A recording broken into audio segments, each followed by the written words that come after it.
επαφή σου γιατί δεν είναι και αυτή μαζί σου. Και μόνο αυτό κάνω, μόνο γκρινιάζω. Μάλιστα. Και αυτός 2 χρόνια τρώει τη μουρμούρα. Δυστυχώς, ναι. Και θα πηγαίνετε από το κακό στο χειρότερο, διότι όταν ανοίγει Το βρύση της κακό, γκρίνιας... κυρία Μάρα, είναι ότι είναι και τα παιδιά μπροστά στους τσακωμούς μας και αυτό με προβληματίζει, γι' αυτό αποφάσισα να σας πάρω τηλέφωνο. Έχω την αίσθηση ότι καταλαβαίνεις ότι αυτό είναι το μόνο ανεπίτρεπτο. Τα παιδάκια όσο και να είναι, από 2 μηνών μέσα στη κοιλιά, καταλαβαίνουν. Και δεν μπορούν να ταλαιπωρούνται έτσι. Το ξέρω, κυρία Μάρα μου, και δεν ξέρω τι να κάνω. Θέλω να κρατήσω την οικογένειά μου ενωμένη, αλλά δεν ξέρω τι να κάνω. Βάσια, εγώ θεωρώ ότι αυτό που πρέπει να φύγει πρώτα-πρώτα από την ψυχή σου, ναι, είναι αυτό το βάρος ότι κρατάς ένα μυστικό και παρακολουθείς τη ζωή των άλλων από μακριά και εσύ παίρνεις όλο το ψυχοπλάκωμα. Κυρία Μάρα, είναι λογικό να του κάνω τσακωμούς και να του φωνάζω, αφού τους έχω πιάσει. Μου λένε ότι πηγαίνουν, έχουν meeting για την εταιρεία, για την ασφαλιστής ο σύζυγός μου και τον έχω πιάσει, τον έχω παρακολουθήσει. Τον έχεις πιάσει, αλλά δεν το είπες. Εγώ δεν σου λέω να τον πιάσεις από το μαλλί και να τον ταραβολογάς, ούτε αυτή να την ξεμαλιάσεις. Εγώ σου λέω ότι θα πρέπει να το βγάλεις από την ψυχή σε αυτό και να το πεις με ηρεμία. Βάσια, το σεξ με τον άντρα σου πώς πάει? Κυρία Μάρα, όχι τόσο καλά. Δηλαδή? Δεν είναι τόσο συχνό πια. Δεν είναι τόσο συχνό. Εξακολουθείτε να κάνετε σεξ? Επειδή το ζητάω εγώ. Το ζητάς εσύ. Το χαίρεσαι εσύ το σεξ, Βάσια? Όχι τόσο πολύ. Απλά το κάνω γιατί θεωρώ ότι μου ανήκει. Τον διεκδικώ. Κανείς δεν ανήκει σε κανέναν. Ένα ζευγάρι όμως ενώνεται από το σεξ. Και εσύ πώς το κάνεις, δηλαδή, σαν αγκαρία? Ανοίγεις τα πόδια σου και λες αύριο θα έχει η λαϊκή, θα πάρω φασολάκια, άντε τέλειωνε Μίτσο? Όχι, αλλά ίσα-ίσα που θέλω να το κρατάει κιόλας. Πώς? Θέλω να διατηρείται η διάρκεια. Γιατί με την άλλη, εκείνη την ώρα σκέφτομαι ότι θα μπορεί να κάνει πολλές φορές, να συναντιούνται και θέλω κι εγώ το ίδιο.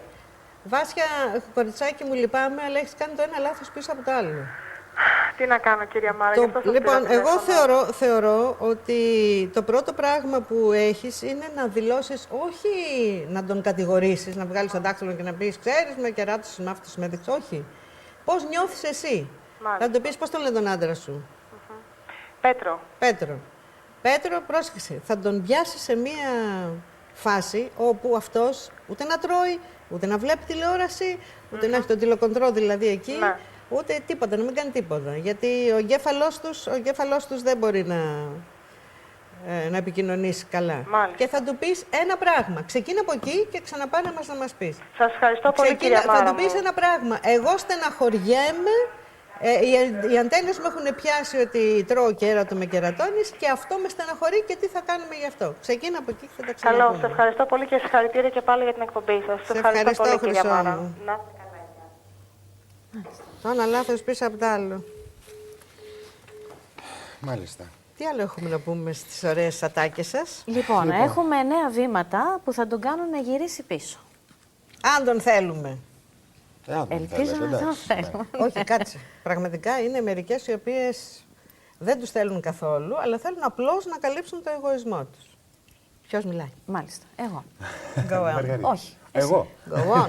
Εσύ είπες, εγώ θα πω τώρα. Άντε, πες εσύ. Να.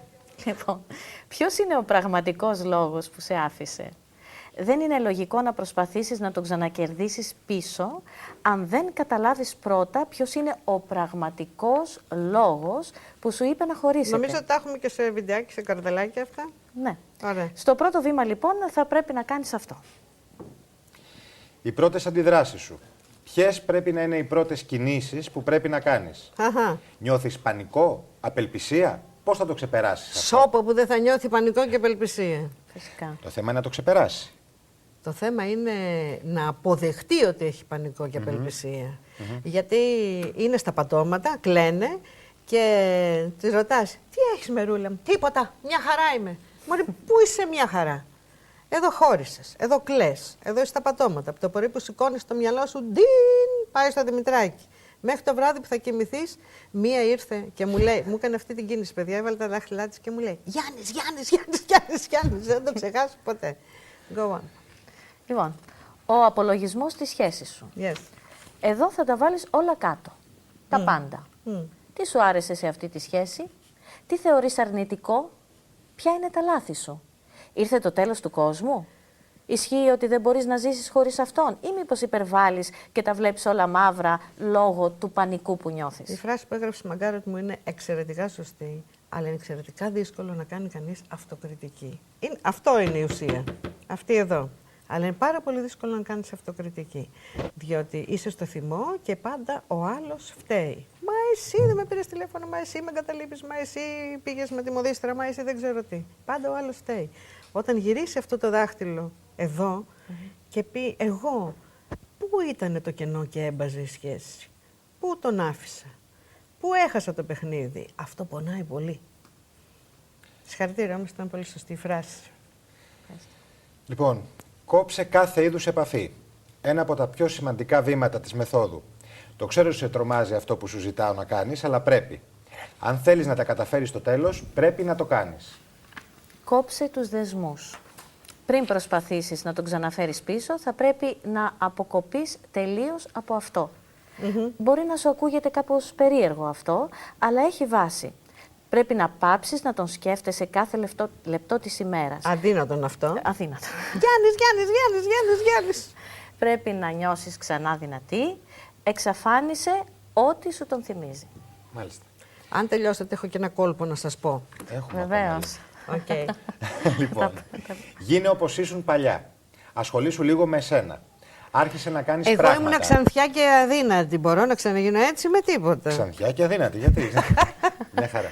Όλα τα μπορούμε. Άρχισε να κάνεις πράγματα. Μην κάθεσαι όλη μέρα και κλαις τη μοίρα σου επειδή δεν είστε πια μαζί. Δεν το καταλαβαίνεις ότι αυτό σε κάνει χειρότερα? Στη μεγαλύτερη συνάντηση, η πρώην σου θα πρέπει να δει τον παλιό καλό σου εαυτό. Αυτό τον εαυτό που ερωτεύτηκε. Πρέπει να δει μια μεγάλη αλλαγή πάνω σου και μέσα σου. Αυτό σίγουρα είναι σωστό. Και έτσι λοιπόν φτάνουμε στη μεγάλη συνάντηση που κάνει κάθε ζευγάρι μετά από τον πρώτο τσακωμό, σωστά? Πριν τη μεγάλη συνάντηση, Ναι. θα σου πω αυτό το κόλπο. Ναι. Γράφτε το. Σίγουρα δεν το έχετε βρει πουθενά, γιατί είναι δική μου εφεύρεση, αλλά πιάνει παντού. Όταν χωρίσω και έχω αυτό που μου άρεσε πολύ, Γιάννης, παίρνω μία καρέκλα και κάθομαι, τι ώρα είναι, 10 το πρωί, θα κάτσω στην καρέκλα, θα έχω μαζί καφέ, τσιγάρα, δεν ξέρω τι τριγύρω μου και δεν θα σηκωθώ για κανένα λόγο μέχρι τις 6 το απόγευμα. Και το μόνο που θα κάνω είναι να σκέπτομαι το Γιάννη. Εάν το μυαλό μου φύγει και λέω πω αύριο μια μάσκαρα θέλω, όχι πίσω, στο Γιάννη. Σε πληροφορώ όταν σηκωθείς στις 6 ώρα, θα ακούς τη λέξη Γιάννης και θα ξέρω να. Θα έχεις πάρει overdose. Δεν θα θες να τον ακούσεις πια. Ναι, το πήρα όλο, λέει, το έφαγα. Λογικό. Ωραίο. Λοιπόν, πριν από τη μεγάλη συνάντηση, Yes. έφτασε η ώρα της συνάντησης. Αν τα πας καλά σε αυτή την πρώτη συνάντηση, με δεδομένο ότι έχεις κάνει σωστά όλα τα προηγούμενα, είναι πάρα πολύ κοντά στο να πετύχεις το στόχο σου. Η συνέχεια. Μετά την πρώτη σας συνάντηση θα ακολουθήσουν Καλά, κι δεν άλλες. κατάλαβα καλά. Πώς θα τα πας καλά, δηλαδή. Θα έχεις καλό ψιλοτάκουνο, θα έχεις ωραίο κραγιόν. Τι... Το να είσαι ο εαυτός σου. Ναι. Να έχεις Α. περιποιηθεί τον εαυτό σου, να είσαι αυτά που Όταν έχεις αγάπησε κάνει εκείνος και όλα πριν. τα προηγούμενα. Στην πρώτη συνάντηση τρίζουν τα κομμωτήρια. Πατατράκ, ναι. Λοιπόν, μετά την πρώτη σας συνάντηση θα ακολουθήσουν κι άλλες. Σου εξηγώ ποια ακριβώς θα πρέπει να είναι η συμπεριφορά σου και πότε ακριβώς θα πρέπει να προχωρήσεις στο στάδιο του σεξ. Ακολούθησε λοιπόν Το όλες σεξ τις δηλαδή συμβουλές μας. έχει δική του ώρα για να έρθει. Και βέβαια, τι αμέσως αντεγιά. Μάλιστα. Όχι αμέσως. Ωραία, Μαγκάρετ. Λοιπόν, είστε επιτέλους ξανά μαζί. Δόξα σοι, κύριε, δόξα σοι. Η σχέση θέλει συνεχή προσπάθεια και από τους δύο. Αυτό. Συνεχή προσπάθεια και πρόοδο από τους δύο. Και πώς το διασφαλίζουμε ότι ο άλλος θα κάνει? Εμείς την κάνουμε, ο άλλος. Ας κάνει ό,τι θέλει αυτός. Εμείς θα κάνουμε. Ωραία, από εμάς λοιπόν πρώτα. Πρέπει να προσπαθήσεις να αποφεύγεις αυτά που μπορεί να τη βλάψουν τη σχέση. Πρέπει συνεχώς να βρίσκεις τρόπους να περνάτε όμορφα μαζί και μην ξεχνάς ότι η ρουτίνα σκοτώνει τη σχέση. Συγχαρητήρια Μάγκη και Τζόρτζ και πάμε σε break. Σε λίγο μαζί.